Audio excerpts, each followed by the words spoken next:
veremos que las letras de nuestro abecedario también tienen sonidos distintos. Las podremos ver a continuación. Y como les decía, aquí tenemos el abecedario.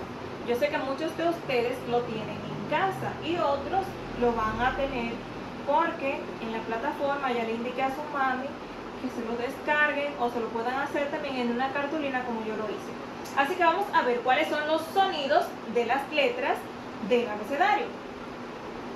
Sé que muchos de ustedes conocen esta. Esta, cuando la leemos, suena A, con la boca abierta. A. B.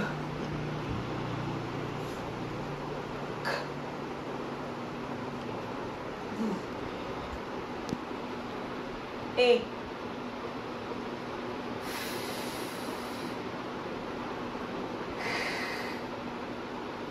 Esta no suena porque es muda.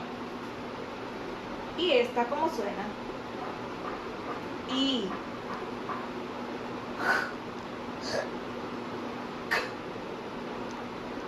L.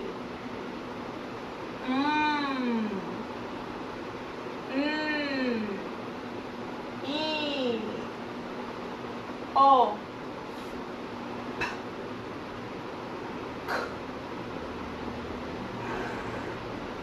R.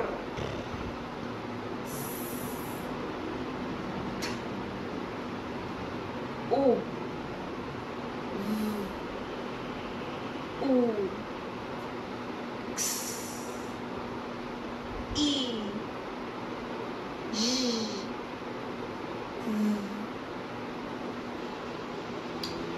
Qué raro se oyeron los sonidos de esas letras, ¿verdad que sí? No suenan tan bonito como los instrumentos musicales.